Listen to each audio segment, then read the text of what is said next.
Bismillahirrahmanirrahim. Assalamualaikum warahmatullahi wabarakatuh. Selamat datang kembali di Fakta Sejarah. Sebelum kita melanjutkan ke bagian berikutnya, mari kita berdoa dulu. A'udzu bikalimatillahit tammati minasyaitonir rajim. Bismillahirrahmanirrahim. Wa huwas samiul alim. Allahumma sholli ala sayyidina Muhammad sallallahu alaihi wasallam. Ini dia bagian berikutnya.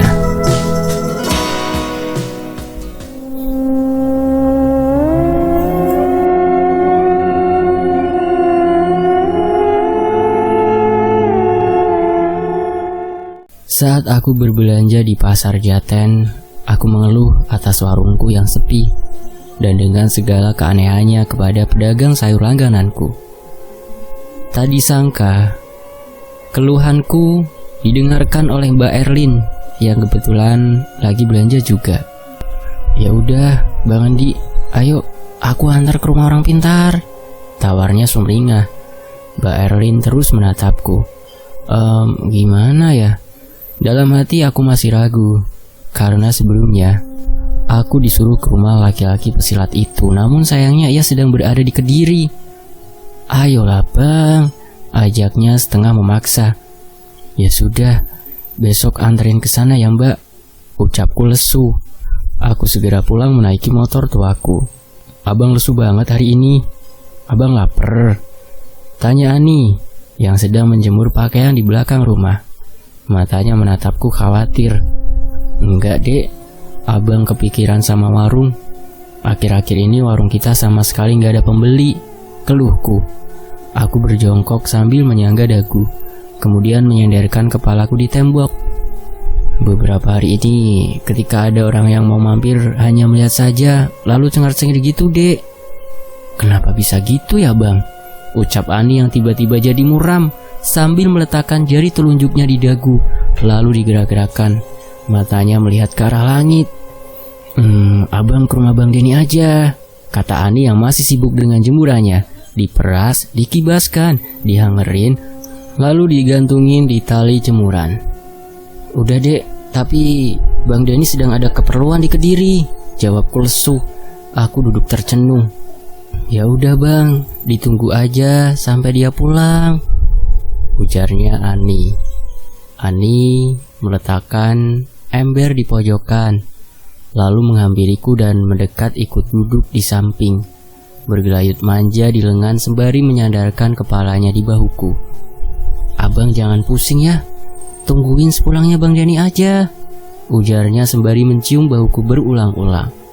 Aku bergeming untuk beberapa saat. Lihat saja nanti dek, jawabku kacau. Tak lama terdengar suara tangisan Adel dari dalam kamar. Ani segera berjalan untuk menghampiri gadis kecil kami. Suara pintu diketuk. Assalamualaikum Bang Andi, ucap seseorang dari luar rumah. Aku pun langsung mendekat ke pintu. Waalaikumsalam, ucapku seraya membukakan pintu. Bang Andi, jadi nggak? Aku udah bilang sama suamiku, dia mau nganterin, tapi bisanya sekarang, karena nanti malam udah balik merantau lagi ke Jakarta, jelasnya sembari mengibas-ngibaskan poninya. Oh gitu ya mbak, ya udah aku tak siap-siap dulu dan mau pamitan sama istriku. Nanti aku ke rumah mbak pakai motorku saja. Kami mengobrol di depan pintu. Mbak Erlin langsung berpamitan pulang, lalu aku hendak menemui kekasih hatiku. Baru membalikkan badan, Ani sudah berada di hadapanku sambil menggendong Adel. Sungguh aku tak bisa mengartikan raut wajahnya saat ini. Ia menatapku tajam, bibirnya datar tanpa senyum sedikit pun. Abang mau ke dukun? Tanya Ani datar. Iya dek, jawabku sembari menutup pintu. Ya udah, terserah abang aja. Adek mau ke kamar lagi, ucapnya tanpa melihatku dan berlalu dari hadapanku. Aku menyusulnya untuk berpamitan. Aku mendekatinya dan memegang tangannya. Adel sudah asyik dengan mainannya. Dek, abang mau berangkat dulu ya, ini mau siap-siap, pamitku. Ya, sarapan dulu sana. Udah dek siapin di meja sayur dan lauknya, abang ambil sendiri, adik lagi malas, ucapnya datar lagi seraya bercanda dengan Adel. Iya dek, jawabku singkat dan bergegas sarapan. Selesai sarapan, aku mandi dan siap-siap. Aku mengambil helm yang berada di atas lemari kemudian menaiki motor RX King berwarna hijau Tosca. Walaupun motor tua, tapi masih kelihatan bagus dan terawat. Aku langsung melajukan motorku dengan kecepatan sedang menuju rumah Mbak Erlin. Rumahnya sangat dekat, hanya berada di samping Masjid Fatur Rahman. Hanya beberapa detik, aku sudah sampai, kemudian memarkirkan motorku di tepi jalan raya. Assalamualaikum, ucapku sembari mengetuk pintu. Waalaikumsalam. Terdengar suara laki-laki diikuti decitan pintu terbuka. Bang Andi, aku udah siap loh. Ayo, kita berangkat sekarang aja. Tadi, aku udah nelpon Mbak Prapto. Kita disuruh datang sekarang, ucap suaminya Mbak Erlin. Ia sudah berpakaian rapi dengan celana bahan berwarna navy dan kemeja abu-abu. Ayo bang, ajakku lalu menyuruhnya membonceng dan memakai helm. Rumah Mbak Prapto di mana bang? Tanyaku sambil menoleh ke belakang, melihat wajahnya yang banyak jerawatnya. Di dekat mall luas Palur bang, di sisi kiri jalan, dari arah sini. Rumahnya berwarna biru telur asin yang ada pagarnya, jelasnya sambil menunjuk ke arah barat. Iya mas, insya Allah aku paham, jawabku sembari kuengkol motor dan menarik tuas kopling, memasukkan gigi dan digas sambil lepas kopling perlahan. Suara khas motor RX King seakan memenuhi jalanan. Sepanjang perjalanan, banyak orang langsung menoleh ke arahku. Ada pula yang langsung memelototi motorku. Di pertigaan lampu merah asrama 413, aku mengerem motor secara mendadak. Pikiranku tidak begitu fokus. Apakah aku harus melanjutkan ke rumah Mbah Prapto atau menunggu pendekar silat itu? Batinku. Kuedarkan pandangan ke sebelah kanan. Lagi-lagi banyak orang yang menatap ke arahku dan juga motor keluaran tahun 97 ini. Memang sudah jadi hal yang biasa karena suaranya bising. Bahkan sering ada yang meneriakiku. Tiba-tiba ada yang menepuk pundakku. Bang Andi, udah lampu hijau, seru Mas Bagas, suami Mbak Perponi itu. Iya mas, jawabku gelagapan. Aku segera melajukan motor RX King dengan kecepatan maksimal. Beberapa detik kemudian, kami telah sampai di rumah Mbah Dukun. Aku terkaget-kaget. Beliau yang aku pikir sudah tua, ternyata masih umur kisaran 30-an tahun dan belum mempunyai anak. Kami disuruh duduk di ruang tamu. Aku dan Mas Bagas duduk berdampingan. Aku pun menjabat tangannya. Belum sempat mengutarakan maksud kedatanganku, Mbah Prapto langsung berbicara. Warungmu sepi karena ada yang jahil. Warungmu menghadap ke selatan kan? Warna cat temboknya putih dan di halaman ada pohon asem, juga ada pohon mangga. Kalung istrimu ditukar sama ibunya sendiri dengan kalung yang lebih murah harganya, ucap laki-laki berkumis tipis dan memakai topi di balik itu. Seketika aku langsung menoleh ke samping kanan di mana suami Mbak Erlin duduk. Kenapa bang? Aku dan istriku belum pernah cerita apa-apa ke Mbak Prapto, sanggahnya. Aku hanya memberi kabar kalau Abang Andi mau kesini, udah gitu aja, imbuhnya. Aku terdiam tak percaya. Mbak Prapto emang benar pinter. Aku membatin memujinya. Wes, aku tak masuk ke dalam dulu, di ruang khusus. Kalian tetap di sini. Apa-apa yang aku katakan segera patuhi. Aku akan mengeluarkan sukma dulu. Aku hanya mengangguk dan melihatnya masuk ke dalam ruangan khusus yang seperti kamar biasa, tapi kosong melompong, tidak ada barang satupun. Sebelumnya, ada seseorang yang kesini minta dilancarkan pencalonan sebagai lurah, dan dia berhasil jadi lurah loh. Kemudian Mbak Prapto mau dikasih mobil tapi ditolak. Beliau tidak mau mobil.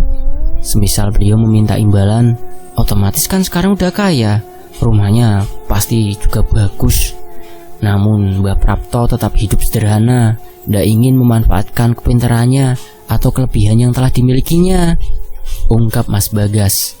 Aku hanya mengangguk-angguk saja sambil sesekali melihat ke arah ruangan kosong itu. Andi, meja serta kursi yang ada di ruang makan tolong digeser, dipepetin ke sudut tembok. Kursi meja yang ada di warung, tolong segera dikeluarkan semua. Sukmaku tidak bisa masuk ke sana karena tempatnya kurang lega, teriak Mbah Dukun dari dalam ruangan yang gelap dan tertutup itu. Iya mbah, sebentar, aku telepon istriku dulu. Sabda Rasulullah SAW yang diriwayatkan oleh Abu Daud At-Tirmidzi dan Ibnu Majah dari Abu Hurairah radhiyallahu anhu. Barang siapa yang datang kepada tukang ramal atau dukun lalu membenarkan apa yang diucapkannya, maka sungguh ia telah kafir terhadap apa yang telah diturunkan kepada Nabi Muhammad sallallahu alaihi wasallam. Kita lanjut. Iya mbah, sebentar aku nelpon istriku dulu. Aku langsung mengambil ponsel di saku baju. Halo dek, assalamualaikum. Dek, tolong kursi meja yang ada di warung tolong dikeluarin dulu ya. Pindahin aja ke halaman dulu dek. Kursi meja di ruang makan juga dipepetin ke tembok aja. Ucapku lirih. Mas Bagas yang berada di samping nampak menyimak ucapanku di telepon. Waalaikumsalam. Untuk apa bang? Tanya Ani menginterogasi. Udah dek, turuti saja, nanti abang jelasin. Ucapku penuh penekanan, tetapi dengan volume yang pelan. Iya bang, baiklah. Ani mendesah kasar. Terdengar tangisan Adel dari balik telepon. Sepertinya Ani bergegas menghampiri buah hati kami tanpa mengucapkan salam. Bahkan ia tak sempat mematikan sambungan telepon. Akhirnya aku yang mematikan telepon dan memasukkan lagi ke dalam saku baju. Lekas memberitahukan kepada Mbah Prapto. Udah mbah, ucapku setengah berteriak. Beberapa menit kemudian terdengar suara gaduh dari dalam ruangan Mbah Prapto. Aku pernah diceritain sama Mbah Parto. Beliau itu orang pintar bang. Ceritanya, waktu kecil beliau tidur terus bermimpi. Dalam mimpinya, beliau bertemu dengan seseorang. Nah, Mbah Prapto terbangun. Ketika bangun, beliau melihat sesosok bayangan putih. Ada suara menggema yang berkata, hanya kamu yang bisa menggenggam ini. Lalu Mbah Prapto memegang bayangan putih itu. Sejak kejadian itu, beliau punya kelebihan, bisa menyembuhkan orang sakit dengan ramuan yang disebutkan. Lalu pasien disuruh mencari sendiri dan meraciknya. Mbah Prapto hanya memberitahu obatnya, ungkap Mas Bagas. Mataku sampai tak berkedip mendengar penuturan suami Mbak Erlin yang mempunyai tato itu. Waktu itu, orang yang datang jauh-jauh dari Sumatera, keluarganya sakit, nggak bisa ngapa-ngapain, hanya tiduran di kasur. Nah, Mbah Prapto mengeluarkan sukmanya agar bisa sampai ke rumahnya. Lalu orang itu dikasih sebotol air sama daun-daun herbal. Alhamdulillah sekarang udah sehat, udah bisa jalan lagi. Imbuhnya dengan semangat. Krak. Terdengar suara pintu dibuka. Nampak Mbah Prapto keluar dan membawa sebotol air mineral serta kantong kresek hitam. Bawa botol dan garam ini. Nanti garamnya sebarkan di depan, ucapnya dengan ramah. Mbah Prapto memberiku botol air mineral dan sekantong garam. Aku meraihnya. Belum sempat aku berbicara, Mbah Prapto sudah bicara lagi. Ada pantangannya harus kamu patuhi. Kalau minum kopi jangan diaduk. Jangan makan ikan asin. Jangan makan pisang emas. Satu lagi, kamu ndak boleh sholat, apalagi baca Quran. Ucapnya lagi. Aku pun mengangguk. Berapa mbah? Tanyaku sembari mengambil beberapa lembar uang dari dalam dompet. Seikhlasnya saja. Lalu kusodorkan beberapa lembar uang berwarna biru hasil menjual kalung Ani. Jangan lupa, beberapa bulan lagi datang ke sini ya, titahnya. Aku mengangguk seraya menyalami beliau. Terima kasih ya mbah, saya pulang dulu, pamitku. Lantas Mas Bagas bergantian menyalami Mbah Prapto dan menyusulku yang sudah menaiki motor. Ponselku bergetar. Kulihat ada panggilan dari Mas Yogi. Lekas aku mengangkatnya. Assalamualaikum mas, sapaku seraya mengamati keramaian mall luas di seberang sana. Waalaikumsalam bang. Udah beberapa hari gak ada kabar mengenai kejelasan pembayaran perbaikan sepeda motor NMAX yang serempetan itu.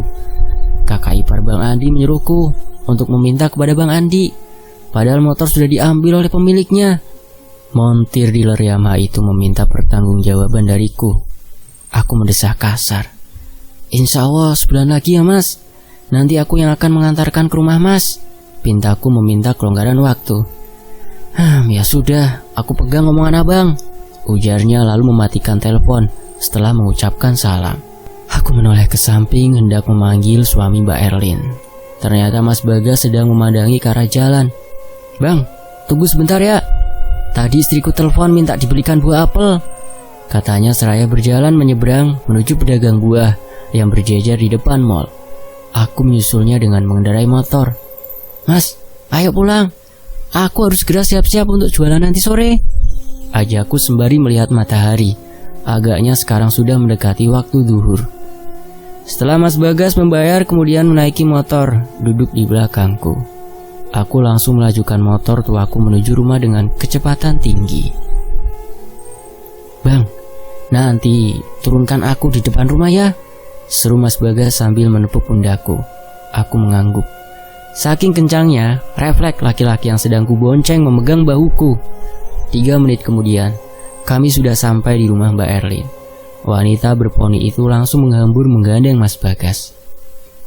Mampir dulu bang, ini sudah aku bikinin teh, tawar Mbak Erlin sambil meletakkan 2 cangkir teh di atas meja bulat dari nampan yang dipegangnya. Kulihat sepasang suami istri itu saling berbisik-bisik.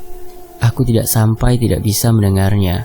Setelah berbincang-bincang sebentar sambil ngeteh, aku segera pulang. Kuparkirkan motor di dekat pohon mangga dan berjalan memasuki rumah.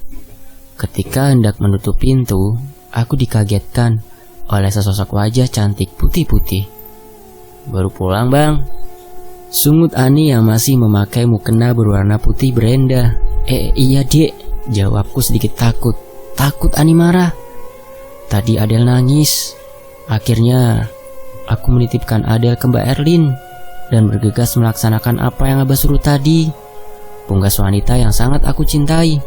Matanya memelototi kresek serta botol yang ada di tanganku. Itu apa bang? Selidik Ani seraya meraihnya dan mengamatinya. Itu sebotol air dan garam buat disebarin di depan warung dek, ujarku. Abang sholat dulu sana. Iya dek, nanti saja, jawabku sambil menggaruk kepala yang tidak gatal. Tadi Mbah Tukun berpesan bahwa aku tidak diperbolehkan sholat, gumamku dalam hati.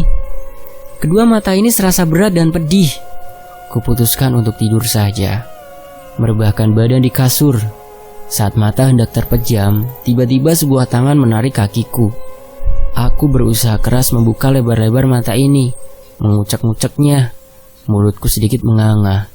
Kedua mata ini menangkap seraut wajah memerah serta sorot mata tajam bak elang yang sudah bersiap memakan mangsanya. Sungguh wajahnya nampak teramat seram. Seumur-umur aku belum pernah melihatnya. Abang, sholat buruan. Abang ini suka banget sih sholat bolong-bolong. Pantas saja Allah menjauh dari keluarga kita bang, dan enggan melindungi keluarga kita, ucap Ani penuh amarah. Tangannya mengepal. Terdengar pula gemeretak suara giginya. Abang bukannya sholat malah tidur. Teriaknya sambil berlalu melangkah keluar. Maafkan abang ya dek, batinku sembari memandangi rambut panjangnya. Akhirnya aku putuskan berpamitan ke masjid dan berpura-pura bilang sudah sholat di sana supaya tidak membuat Ani marah lagi. Sesampainya di masjid kusandarkan punggung di dinding, mengenyahkan bokong di emperan masjid tepatnya dekat tempat wudhu. Kebetulan sekali saat ini masjid sedang sepi. Memejamkan mata ini sambil memikirkan, apa yang sedang aku lakukan saat ini? Kenapa sampai sejauh ini aku melangkah? Dosakah? Sudahlah, lebih baik patuhi saja ucapan. Jam di dalam masjid sudah menunjukkan pukul 14. Aku harus segera pulang untuk bersiap-siap. Saat melangkah menuju rumah sembari kuperhatikan warung dari jalan nampak biasa saja, tidak ada yang aneh. Lalu, kenapa para pelanggan mengira warungku sudah tidak jualan lagi? Namun, ekor mataku menangkap. Sepertinya ada sesuatu di atap asbes ketika menundukkan kepala. Teringat, jika aku tidak pernah meletakkan apapun di atas atap rumahku. Karena sangat penasaran, aku menggunakan sebuah gala sebagai alat untuk mengambilnya. Menarik-narik lumayan agak lama, dan akhirnya sesuatu yang kulihat jatuh juga. sebuah bungkusan dengan kain putih yang sudah agak kusam. Bergegas aku meletakkan Gala di tempat semula dan segera mengambil kain putih tersebut. Sungguh terkejut diri ini ketika aku membukanya. Sebuah boneka kecil berbentuk manusia yang ada di dalamnya. Boneka tersebut ditusuk-tusuk banyak jarum. Karena saking terkejutnya, refleks tangan ini melemparnya hingga membentur dinding warung. "Bang Adi, kenapa? Kenapa abang seperti ketakutan?" Sontak aku menoleh ke belakang. Mas Yogi sudah berdiri tepat di belakangku. Matanya menatap tajam pada benda yang sudah kulempar barusan. Itu benda aneh, Mas. Maafkan sampai saat ini aku belum bisa membayar biaya perbaikan motor ya, Mas. Aku janji 1 bulan lagi segera mengantarkan ke rumah Mas Yogi. Ucapanku gelagapan. Mataku tak berani menatapnya. "Ya sudah, gak apa-apa bang, aku pegang janji abang. Aku mau balik ke bengkel dulu. Tadi pulang sebentar ke rumah, ada perlu dikit." Dan setelah berpamitan, laki-laki yang bekerja sebagai montir itu berlalu juga dari hadapanku. Aku bernafas lega. Tanpa menghiraukan benda tadi, aku berjalan cepat masuk ke dalam rumah dan hendak menuju dapur. "Abang lama banget di masjid?" tanya Ani sambil mendekatiku. Aku menoleh ke kiri dan spontan mengalihkan pembicaraan. "Dek, udah jam 2 siang. Aku harus buru-buru. Tolong bantu kupasin bawang ya." Titahku seraya menyodorkan 1/4 kilo bawang putih kepadanya. Ia mengangguk, lantas duduk di ruang makan. Gadis kecilku asyik nonton film kartun Upin Ipin. "Aku tadi sempat berbicara dengan Mas Yogi, Dek," ucapku. "Terus dijawab apa, Bang?" Ani langsung menghentikan mengupas bawang dan menatap manik mataku. "Gak apa-apa, Dek," katanya. Jawabku tanpa ragu. "Alhamdulillah," ucap Ani penuh syukur sembari menengadahkan kedua tangannya. "Maafin abang, Dek," batinku seraya duduk di samping wanita cantik yang sedang mengupas bawang sambil mengawasi putri kecil kami. "Bang, rasa-rasanya ada yang aneh. Semenjak abang pulang, seakan ada yang selalu mengawasi adik," katanya sambil mengedarkan pandangan di sekitarnya. "Wah, mungkin itu hanya perasaan adik aja. Sepertinya efek adik kepikiran sama keanehan warung kita." "Iya kah bang?" Adel pun diajak ke depan nangis terus, Bang. Anak kita gak mau melihat ke arah warung. Hanya sekali melihat lalu berpaling dan menunjuk ke arah pintu rumah. Bahkan adik coba paksa mendekati warung, maka semakin kencang pula tangisannya. Wanita berusia 24 tahun itu berbicara dengan raut wajah yang muram. Padahal aku tidak merasakan keanehan sedikit pun. Semua nampak biasa saja. Nanti setelah membuka warung, aku akan berencana untuk segera menabur garam dan menyiram air pemberian Mbah Prapto. "Bang, udah selesai nih," ucap istriku sambil berjalan ke dapur untuk meletakkan baskom berisi bawang putih yang sudah kukupas. Aku agak sedikit kaget karena sedang melamun. "Ya udah, abang mandi dulu ya. Udah, adik siapin semua, tinggal dibawa ke warung. Karena mendekati waktu asar, sekalian abang wudhu terus sholat ya," kata Ani dengan menekankan kata sholat. Segera wanita berambut panjang sepinggang itu menggendong balita kami yang sudah berusia 1 tahun. Aku bergegas berdiri, menyambar handuk serta baju ganti yang sudah disiapkan istri tercinta.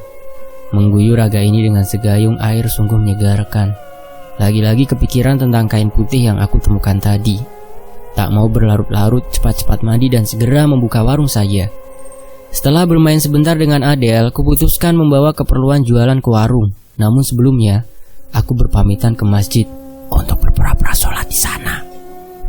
Selesai dari sana, aku langsung masuk ke dalam rumah, meletakkan sajadah dan peci di kamar dan melangkah menuju dapur. Nampak istri tercinta sedang memandikan anak kami di dalam kamar mandi dengan pintu terbuka, sehingga mata ini bisa melihat jelas kegiatan mereka berdua. Sudah lebih dari 5 kali aku keluar masuk rumah untuk membawa keperluan jualan. Setelah dirasa beres, aku mengambil bungkusan garam dan botol yang tadi sudah kuletakkan di meja warung. Aku bergegas menyiram halaman depan warung dengan sebotol air serta menabur garam, lalu membuang botol dan kresek bekasnya di keranjang sampah bawah gerobak. Mengamati keadaan sekitar di halaman, jalan raya, sekilas mataku mengamati Bang Udin dari balik tenda yang warungnya miliknya sedang sibuk melayani pelanggan. Sebentar lagi pasti jalanan ramai, karena bertepatan dengan jam pulang kerja karyawan pabrik. Ketika merapikan botol-botol yang berjajar, aku teringat kalau kecap sudah habis. Sepertinya di dapur masih ada kecap. Diri ini segera masuk ke dalam rumah dan hendak mengambil kecap. Setelah memutar knop pintu, "Abang, Adel udah cantik nih, cantik. Kan pakai jepit bunga mawar berwarna merah ini," kata mamanya Adel yang baru selesai mendadani anak gadisnya. "Kini putri kecil kami rambutnya sudah lumayan tebal, bisa dipakaikan jepit." Rambutnya yang lurus, dress senada dengan warna jepitnya, membuat Adel sangat manis dan menggemaskan. Aku yang hendak mengambil kecap langsung tertarik ingin mendekati dan menggendongnya. "Anak ayah yang cantik, sudah mandi ya?" ucapku seraya mencium dan menoel-noel pipinya yang tembem. Adel senyum-senyum, berceloteh dengan bahasa bayinya. "Udah beres belum bang?" pungkas istriku yang sedang merapikan kasur. Aku yang duduk selonjoran di dekatnya seketika menoleh. "Abang lupa, belum bawa kecap. Di warung udah habis. Makanya abang masuk lagi dek," ucapku lembut. "Ya udah, sini bang, adik beliin. Tadi adik lihat udah habis juga di dapur." Ani menyambar selembar uang di atas TV. Ia pergi ke warung Cik Lisa sendirian. Aku berniat membawa Adel ke depan ingin membuktikan apakah benar adanya pernyataan istriku tadi. Ya, mulai lagi knop pintunya agak macet nih. Godaku kepada gadis berusia 1 tahunan yang sedang kugendong ini sambil menggoyang-goyangkan tubuh mungilnya. Adel pun hanya nyengir kuda dan menyipitkan matanya. Setelah pintu berhasil dibuka, aku segera berjalan menuju warung. Namun, baru sampai di samping warung, Adel sudah menangis ketakutan. Entah apa yang ia takutkan. Sebenarnya, ada apa ini? Kuputuskan untuk duduk di depan rumah saja sembari menunggu Ani. Adel sudah diam dalam pangkuan. Agaknya memang ada yang aneh di sana. Kini pandanganku tertuju pada warung nasi goreng milikku. Apakah yang terjadi? Bersambung. Terima kasih buat teman-teman yang udah mau menyimak kisah ini di sini di Fakta Sejarah. Saya pamit ya, dan sampai jumpa di bagian berikutnya. Wassalamualaikum warahmatullahi wabarakatuh.